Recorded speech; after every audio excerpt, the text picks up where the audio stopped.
Di sini diperlihatkan sosok Duyong yang secara diam-diam pergi menemui kepala polisi. Awalnya, Duyong sempat kecewa karena kepala polisi enggan untuk membantunya mencari tahu terkait penyebab kematian Ju Hyuk. Duyong pun melaporkan terkait dana taktis yang dikelola oleh Hwain Group. Sementara di sisi lain, Wanso dan Jungkook hendak pergi ke Swiss untuk melihat dana taktis milik ayahnya. Setelah sampai di Bank Swiss, mereka pun pergi menuju ruang rahasia yang telah disiapkan untuk menyimpan harta milik ayah Jungkook. Namun, mereka belum bisa membawa uang tersebut ke Korea, karena semua harta itu adalah ilegal. Sehari sebelum keberangkatan, Jungmin pun meminta kepada ibunya untuk membagi uang tersebut secara merata. Sedangkan ibunya berencana untuk mencuci dana tersebut bagaimanapun caranya. Namun, Jungkook menolak hal itu dan mengatakan jika ayahnya berpesan untuk menyumbangkan seluruh dana tersebut kepada yayasan milik Wansu. Jungmin kesal dan mengatakan jika ia akan melaporkan Jungkook kepada polisi terkait dana taktis yang dilakoni oleh Jungkook. Jungkook tetap tenang dan menyinggung jika Jungmin bukanlah bagian dari keluarga mereka. Jungkook juga menyinggung terkait ayahnya yang meninggal karena dibunuh. Mendengar hal itu, Jungmin pun panik dan berusaha mengalihkan pembicaraan. Namun, Jungkook kembali menegaskan jika Pak Han mengetahui pelaku pembunuhan ayahnya. Sedangkan di sisi lain, Jin berpapasan dengan Duyong yang saat itu tengah berada di dapur. Jin menangkap botol milik Duyong yang terjatuh. Duyong pun menyadari jika Jin ternyata seorang kidal. Duyong pun mulai mencurigai Jin, yang mana pembunuh temannya adalah seorang yang kidal. Bahkan, orang yang menyerang dirinya saat di Busan pun bertangan kidal. Di malam harinya, Jungmin pun pergi menemui Pak Han. Namun tiba-tiba, Pak Han menanyakan terkait perbuatan Jungmin kepada Pak Kim. Di sini, diketahui jika Jungmin lah yang membunuh Pak Kim. Jungmin pun berencana ingin membunuh Wansu dan berencana untuk mengambil alih yayasan. Pak Han kemudian teringat saat ia melihat Pak Kim meninggal dengan berlumuran darah. Bahkan, ia melihat jika Jungmin berada di lokasi. Jungmin awalnya mengatakan jika Pak Kim terjatuh dan meninggal dunia. Namun, Pak Han melihat jika Jungmin memukul Pak Kim menggunakan balok emas. Di sisi lain, Wansu dan Jungkook pun telah sampai di Korea. Mereka dijemput oleh Duyong dan juga Jin. Saat Duyong melihat gerak-gerik Jin, ia pun teringat dengan orang yang telah membunuh rekannya. Dan orang itu pun sama persis dengan Jin. Sedangkan di sisi lain, Ibu Park tengah membuat rencana jika ia ingin Wansu adalah pelaku pencucian uang dan menangkapnya. Setelah itu, Wansu pun stres dan bunuh diri. Namun, respon dari Pak Han terlihat acuh kepada Ibu Park dan pergi begitu saja. Sedangkan Wansu, ia memiliki rencana lain terkait buku besar itu. Namun menurut kakak Wansu, Pak Han dan Jungmin sama sekali tidak akan menjadi tersangka terkait pencucian uang. Saat itu, Duyong memberitahukan jika Jungmin merupakan anak dari Pak Han.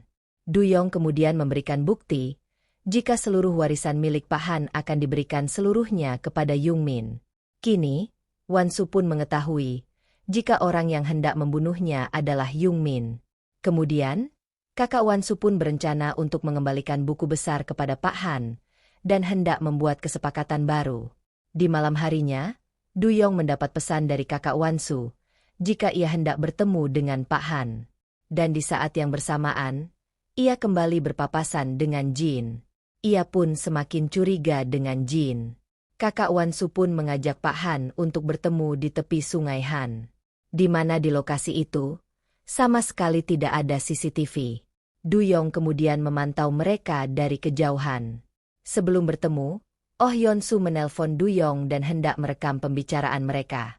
Sedangkan Duyong secara diam-diam memasang CCTV untuk merekam Pak Han dan juga Oh Yeon-su. Oh Yeon-su pun menanyakan terkait rencana Pak Han dengan buku besar itu. Namun jelas saja, Pak Han enggan untuk mengatakannya. Pak Han justru meminta Oh Yeon-su untuk berhati-hati dan pergi meninggalkan Oh Yeon-su dengan membawa buku besar tersebut.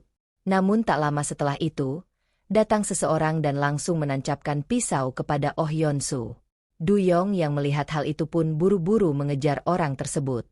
Duyong berhasil menggoreskan pisau di punggung orang itu. Namun, ia melihat jika Yonsu hampir sekarat dan memilih membawa Yonsu pergi ke rumah sakit. Di sisi lain, Pak Han pun langsung menghubungi kejaksaan untuk memeriksa Ibu Park. Dan tak lama kemudian, pihak kejaksaan telah sampai di istana utama Hwain. Kejaksaan mengatakan, jika ia hendak menangkap Ibu Park, karena mereka mendapat laporan, jika Ibu Park terlibat dalam kasus penggelapan. Sedangkan Duyong yang tengah berada di rumah sakit pun kembali melihat rekaman CCTV. Di sini, Duyong pun mengetahui jika pelaku pembunuhan itu adalah Jin. Tak lama setelah itu, dokter keluar dan mengatakan jika Oh Yonsu meninggal dunia. Duyong kemudian pergi menemui Wansu. Ia pun mengatakan kepada Wansu jika kakaknya telah meninggal dunia. Wansu yang mendengar hal itu pun berencana ingin pergi ke rumah sakit. Namun, Duyong mencegahnya, karena saat ini, di bawah tengah ada banyak wartawan.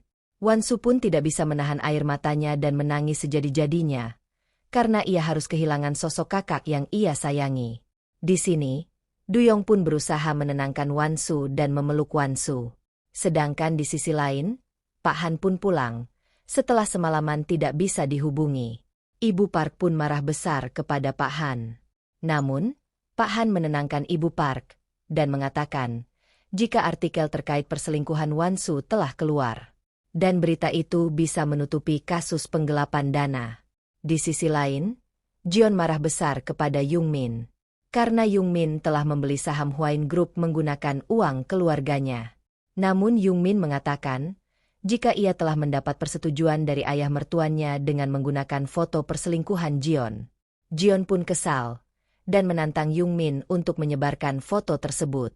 Ia tidak takut, karena saat ini, ia memiliki uang banyak untuk membungkam para wartawan.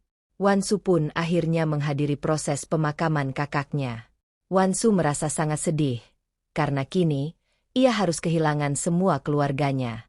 Tak lama setelah itu, Jungkook juga datang di acara pemakaman Jungso. Ia ikut sedih saat melihat istrinya menangis kehilangan sosok kakaknya. Di sisi lain, Ibu Park yang baru saja keluar dari kejaksaan pun diarahkan oleh Pak Han untuk tinggal sementara di hotel. Saat sampai di hotel, Ibu Park menanyakan terkait kematian Jungso. Pak Han mengatakan jika Jungso meninggal karena dibunuh oleh rentenir. Ibu Park juga merasa menyesal karena ia tidak bisa memberikan sesuatu kepada Jungmin. Namun Pak Han justru tertawa dan mengatakan jika saat ini yang harus dipikirkan adalah siapa yang akan mewarisi Hwain Group. Sedangkan di sisi lain, Duyong diam-diam masuk ke dalam paviliun Pak Han. Ia sengaja memasukkan flash disk yang diberikan oleh istri Jungso terkait bejatnya Pak Han. Flash disk itu, ia gunakan untuk menjebak Pak Han sebagai bukti atas semua kejahatannya. Di pagi harinya, pihak kejaksaan kembali datang ke istana Hwain dan menangkap Ibu Park. Ibu Park tidak terima dan marah, karena pada saat itu, Pak Han justru diam saja saat ia ditangkap. Setelah itu, pihak kejaksaan juga menyita seluruh barang yang ada di istana utama, tak terkecuali dengan paviliun milik Pak Han. Saat itu, Jin ikut masuk ke dalam paviliun. Duyong melihat Jin dan berusaha mengejarnya. Saat Duyong berhasil menemukan Jin, Duyong pun berusaha melawan Jin. Ia membuka belakang baju Jin dan menemukan bekas luka yang telah ia buat saat melawan Jin dahulu. Akhirnya, terjadilah aksi yang sangat menegangkan antara Jin dan Duyong. Duyong yang telah mengetahui jika pelaku pembunuhan rekannya dan juga Jungso adalah Jin pun semakin gila. Duyong menghajar habis-habisan Jin dan berniat balas dendam atas kematian mereka. Duyong pun memberitahu Jin jika ia telah merekam semua kejadian yang dilakukan Jin saat membunuh Jungso. Dan akhirnya, Jin pun ditangkap polisi. Jin yang melihat Pak Han pun menatap dengan rasa penuh amarah. Setelah itu, Duyong pun langsung menemui Pak Han. Ia mengatakan jika ia akan melaporkan Pak Han. Di sini, Pak Han justru menantang Duyong dan merasa tidak takut sama sekali. Setelah itu, Pak Han menggali tanah dan mengambil emas batang yang digunakan Yongmin untuk membunuh Pak Kim dahulu. Setelah itu, Pak Han pergi menemui Ibu Park. Pak Han mengatakan jika ia sulit membebaskan Ibu Park. Di sini, Ibu Park pun langsung teringat akan semua ucapan Pak Han, dan ia menyadari jika dalang dibalik semua ini adalah Pak Han. Ibu Park pun marah besar karena Pak Han mengkhianatinya. Bahkan, Pak Han telah merencanakan semua ini. Pak Han kemudian mengatakan jika ia melakukan hal ini karena ia kesal dengan Ibu Park yang tidak pernah memperlakukannya seperti manusia. Bahkan, Ibu Park selalu menganggapnya sebagai pelayan rendahan. Ia juga sengaja menghamili Ibu Park, hingga lahirlah Yung Min. Hal itu ia lakukan untuk balas dendam kepada Ibu Park. Pak Han kemudian memperlihatkan balok emas yang digunakan Yung Min untuk membunuh Pak Kim.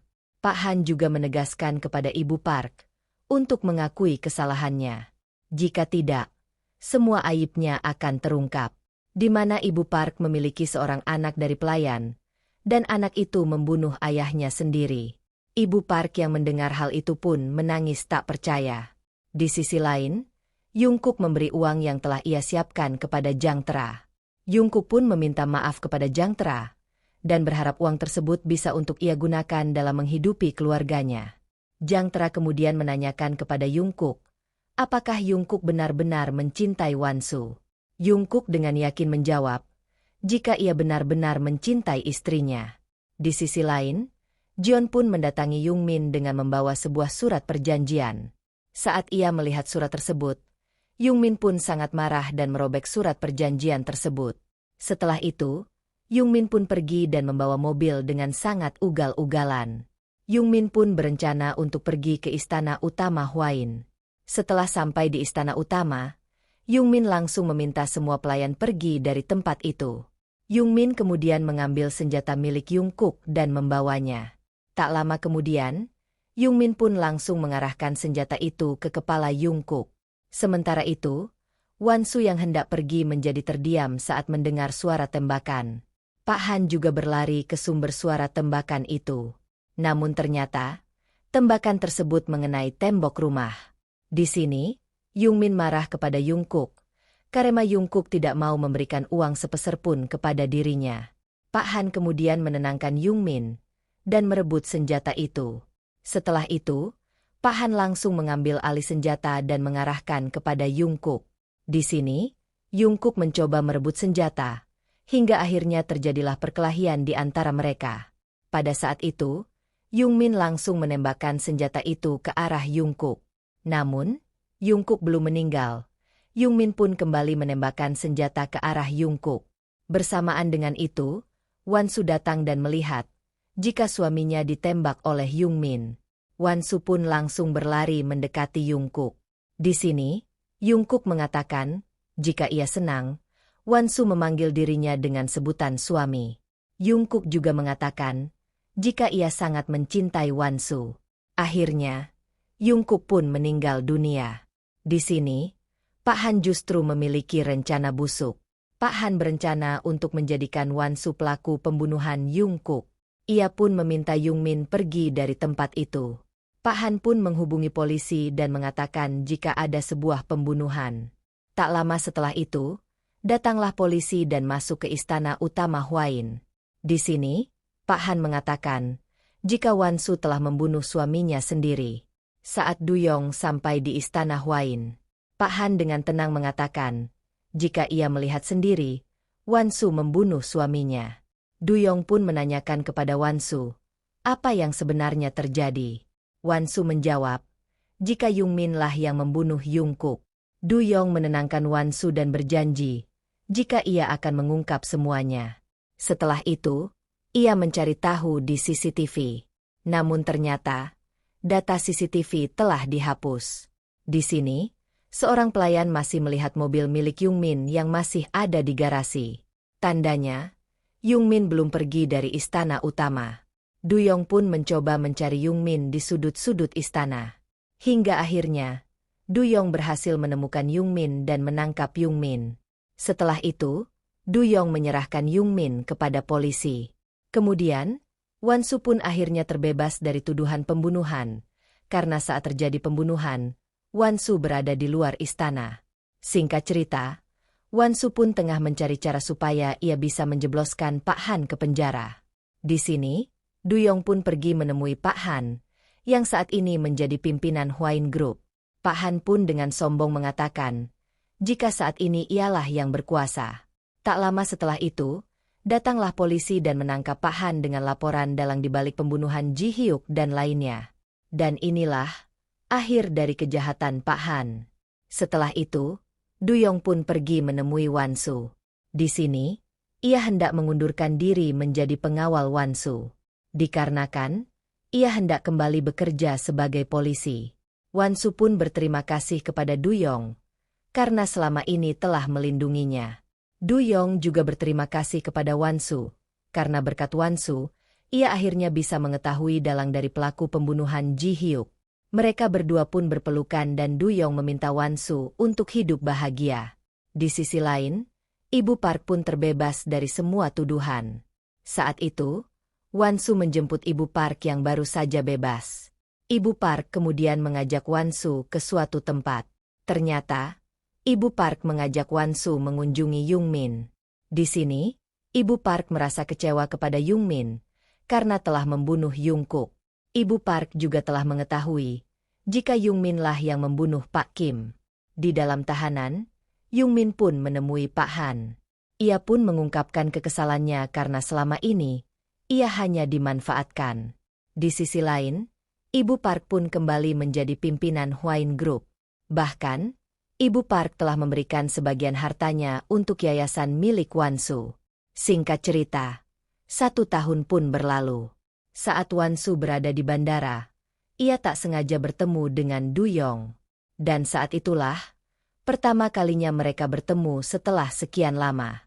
Di sini, Duyong datang bukan sebagai polisi, melainkan ia datang sebagai sukarelawan, dan ikut bergabung di yayasan milik Wan Su. Wan Su pun ikut bahagia saat melihat Duyong bergabung dengan yayasannya. Dan film pun berakhir.